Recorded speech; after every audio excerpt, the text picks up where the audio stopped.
त्यानंतर होईलच प्रेम याचा 11 फेब्रुवारीचा एपिसोड रिव्ह्यू. इकडे जीवा आणि मानिनी गिफ्ट्स पॅक करत असतात तेव्हा जीवा बोलतो तुझं अगदी बाबांसारखं आहे. तेव्हा मानिनी बोलते त्याला रीतीभातींबद्दल गावातल्या समजवत असते. तेव्हा मानिनी बोलते की काही कोणाचं राहायला नको.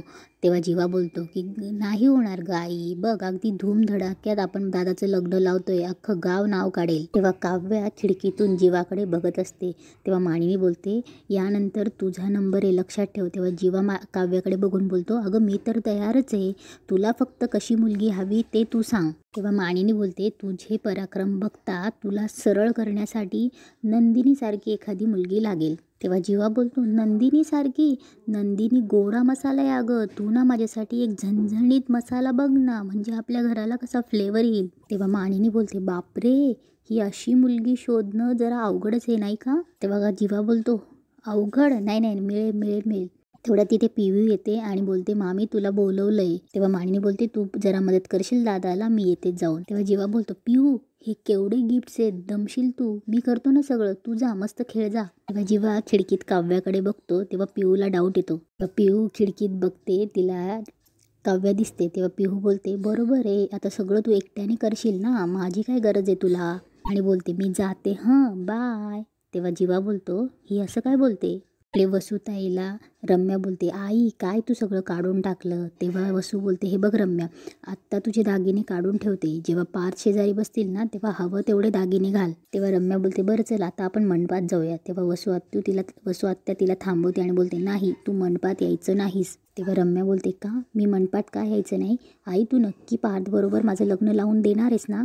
तुझं वागणं खूप खटकतं आहे, मला दागिने कमी कर, लोकांच्या नजरेत येऊ नको, तुझ्या डोक्यात नक्की काय चाललंय. तेव्हा वसू बोलते जे चाललंय ना त्याने नक्की तुझंच भलं होणार आहे. तेव्हा वसू बोलते ज्यांनी तुला झीर काढलं, तुझा अपमान केला तेच आज तुला डोक्यावर घेतील. तेव्हा वसू बोलते आता जे मी सांगते ना ते शांतपणे ऐक, शांतपणे आपल्या गाडीत जाऊन बस, वेळ आली ना मी तुला स्वतः घेऊन जाईल. तेव्हा वसू दीपकला फोन लावते. तेव्हा दीपक बोलतो मॅडम तुम्ही सांगणार आहे की आपण आज नक्की काय करणार आहोत. तेव्हा वसू बोलते आज 2 लग्न होतील, पार्थ आणि रम्या आणि दीपक आणि नंदिनी. तेव्हा वसू आत्या दीपकला प्लॅन सांगते का आता थोड्याच वेळात नंदिनी गौरी हार पूजनाला बसेल, काव्या असेलच तिच्यासोबत, पण मी काहीतरी कारण काढून काव्याला बाहेर नेईन. तेव्हा नंदिनी खोलीत एकटीच असेल. तेव्हा तू आणि तुझ्या साथीदाराने खोलीत जायचं, नंदिनीला बेशुद्ध करायचं आणि नंदिनीला घेऊन जायचं. तू नंदिनीला घेऊन गेल्यानंतर तू तिच्या गळ्यात मंगळसूत्र घाल आणि इथे माझी रम्या पार्थसोबत सप्तपदी घालेल. इकडे जीवा पिहू गेल्यावर पटकन काव्याला खोलीत बोलवतो आणि बोलतो की आज तू खूप गोड दिसतेस. तेव्हा काव्या बोलते पण काय उपयोग, तुला गोड आवडत नाही ना, तुला काय झणझणीत मसाला. तेव्हा जीवा बोलतो आई आत्ताच म्हणाली मला दादानंतर तुझाच नंबर आहे, मी काय म्हणतो आजच आपण उरकवून टाकूया का, दादाच्या मंडपात आपलं लग्न लावून घेऊया का. तेव्हा जीवा बोलतो खर्च वाटसेल तुमचा. तेव्हा काव्या बोलते मला काय वाटते, तुम्ही तुमच्या या फिल्मी आयडियाजला ब्रेक द्या. तेव्हा जीवा बोलतो मी आज जे काही बोलतोय ना ते खूप मनापासून बोलतोय, सांगून टाकूया का आपण सगळ्यांना. आनंदी माहोल आहे बघ, आनंदी असतानाच आपल्याला काय हवं ते मागून घ्यायचं असतं. मी आज तुझ्या बाबांकडे जातो आणि तुझा एका पायावर उभा राहून तुझा हात मागतो, ते लगेच तयार होतील. तेव्हा काव्या बोलते तू कधी तुझ्या पायावर उभा राहणार आहेस जीवा.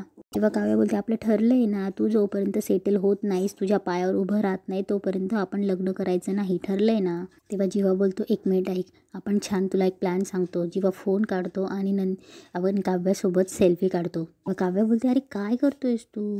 तेव्हा जीवा फोन हातात घेतो आणि बोलतो काही नाही ग, हा आपला सेल्फी आहे, तुझ्या बाबांना पाठवतोय मी. तेव्हा काव्या पटकन त्याच्या हातातनं फोन घेते आणि बोलते काय करतोयस तू. काव्या बोलते वेळ लागले तुला, देणार नाही मी फोन, तू वाटेल ते काही पण गडबड करू नकोस. जेव्हा काव्याची मस्करी करतो, सेल्फी सेंड नाही ना झाला. तेव्हा काव्या घाबरते, फोन बघते आणि जीवा जोरजोरात हसायला लागतो. तेव्हा काव्या जीवाचा फोन घेऊन पळून जाते आणि बोलून जाते की आता तुझा फोन मिळणार ते लग्न लागल्यानंतर. तेव्हा तिथे मनू खेळत असते फुगा आणि ती फुगा खेळत असताना तिचा हात बटनाला लागतो आणि ती शॉक लावून पडते. तेवढ्यात जीवा तिथे धावत येते आणि सगळे मनू काय झालं म्हणून पाणी आणा ओरडायला लागतात. सगळे विचारतात इथे हॉस्पिटल आहे का. तेव्हा सगळे बोलतात तालुक्यात आहे. तेव्हा पटकन जीवा बोलतो की तुम्ही काळजी करू नका, मी जातो हॉस्पिटलला घेऊन. तेव्हा जीवा पटकन तिला घेऊन हॉस्पिटलला जातो. तेव्हा नंदिनीची आजी बोलते अगदी लग्नाच्या वेळीच अपशकुन व्हायला हवा होता.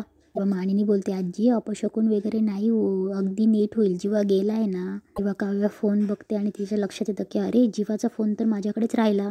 रम्या बाहेर येते आणि बोलते आई अजून कशी नाही आली बोलवायला, आई तर म्हणाली होती की पार्थबरोबर माझंच लग्न लागेल.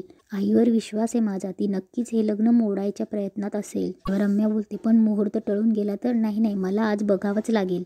आणि रम्या आतमध्ये जाते तेव्हा नंदिनी लग्नासाठी कोणाला तरी फोनवर ॲड्रेस सांगत असते. तेव्हा शारदा बोलते चल गौरी हार पूजेला बसायचंय तुला. तेव्हा शारदा बोलते नंदिनी आमची पहिली लेक आहेस तू, तुझ्या लग्नाची खूप स्वप्न बघितली होती.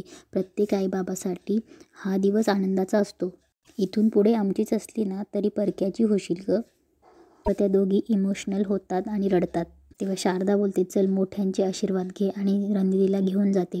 इकडे विक्रम वसूला घेऊन येतो आणि वसू विचारते की अरे काय चाललंय. तेव्हा विक्रम बोलतो की अगं तू ये तर आतमध्ये, आम्हाला खूप बरं वाटतंय. तू सगळं मागचं विसरून लग्नाला आलीस तू आणि रम्याने जो मनाचा जो मोठेपणा जो दाखवला आहे ना त्यामुळे आमच्या मनावरचं सगळं दडपण गेलं. तेव्हा मानिनी पण बोलते हो ना, आता पार्थचं लग्न झालं ना की आपण लगेच रम्याच्या लग्नाचा विचार करूया. तेव्हा वसू बोलते हो माझ्या मनात आहेच ते. तेव्हा मानिनी बोलते ताई आम्हा दोघांकडून तुमच्यासाठी हे छोटंसं गिफ्ट. तेव्हा वसू बोलते याची काय गरज आहे. तेव्हा मानिनी बोलते की काही नाही, हा छोटासा नेकलेस आहे. तेव्हा विक्रम बोलतो अगं तू आमच्यासाठी एवढं केलंस मग आम्ही तुझ्यासाठी एवढं नाही करायचं का. तेव्हा मानिनी वसूला नेकलेस घालते आणि हे रम्या खिडकीतून बघते. तेव्हा वसू बोलते विक्रम मानिनी हार खरंच खूप छान आहे हं. मी सुद्धा तुम्हाला एक छान गिफ्ट देणार आहे बरं का, तुम्हाला नाही तुमच्या सुनेला आशीर्वाद म्हणून. हे सगळं रम्या रागाने बघतच असते. तेवढ्या तिथे शारदा नंदिनीला घेऊन येते, पाठोपाठ पार्थही येतो. तेव्हा वसू बोलते आपला पार्थ किती छान दिसतोय ना, खरंच कोणाची दृष्ट नको लागायला. हे रम्या रागाने बघतच असते बाहेरून. तेव्हा वसू पार्थच्या लहानपणीच्या आठवणी नंदिनीला सांगते. तेव्हा वसू बोलते कळू देत ना त्यांना आई, पण माझी आता जबाबदारी संपली हं, आता तुम्ही दोघी एकमेकांना घास भरवायचा. तेव्हा वसू बोलते खरंच पार्थला लहानाचं मोठं केलंय आम्ही, नंदिनी त्याला सुखी ठेव हं. तेव्हा नंदिनी आणि पार्थ वसू आत्याचे पाय पडतात. तेव्हा वसू आत्या आशीर्वाद देते खुश राहा, सुखी राहा आणि कायम नेहमी एकमेकांच्या बरोबर राहा. आणि बोलते हे लग्न निर्विघ्नपणे पार पडू दे.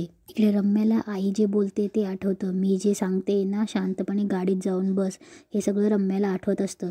इकडे रम्या बाहेर बोलत असते की किती खोटी आहेस ग तू आई, ज्या लोकांनी तुझ्या मुलीचं सुख ओरबाडून घेतलं त्यांच्याकडून तू सोन्याचा हार घेतेस, ज्या मुलीने तुझ्या मुलीचं प्रेम हिसकावून घेतलं तिला तू आशीर्वाद देतेस. किती स्वप्न पाहिली होती मी लग्नाची आणि तू माझ्या स्वप्नांची राख रांगोळी केलीस आई. खड्ड्यात गेलं हे लग्न. तेवढ्यात या रूममध्ये दौलत मामा येतो आणि बोलतो अगं शारदे तू इथे आहेस. धनंजय बोलवतोय आणि बोलतो की चला चला गुरुजी आले, चला चला. तेव्हा वसू बोलते मी पण आलेच. तेव्हा तिथे पार्थ आणि नंदिनी दोघंच एकटे रूममध्ये असतात आणि दोघं एकमेकांकडे बघून स्माईल करत असतात. तेव्हा पार्थ बोलतो खूप सुंदर दिसतायत तुम्ही. तेव्हा नंदिनी बोलते तुम्हीही हँडसम दिसतायत.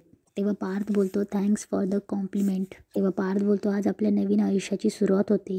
जर माझ्याकडून काही राहिलं असेल सांगायचं, काही बाकी राहिलं असेल. तेव्हा पार्थ बोलतो मी रम्याबद्दल बोलतोय, ॲक्च्युली मी हे आधीच सांगायला हवं होतं. तेव्हा नंदिनी बोलते जे झालं ते झालं, असंही मी सगळं मागेच सोडून दिलंय. तेव्हा पार्थ बोलतो यापुढे आपल्या मनात जे काही आहे ते आपण एकमेकांना सांगायला हवं. तेव्हा नंदिनी थोडी विचारत पडते आणि तिला दीपकबद्दल आठवतं.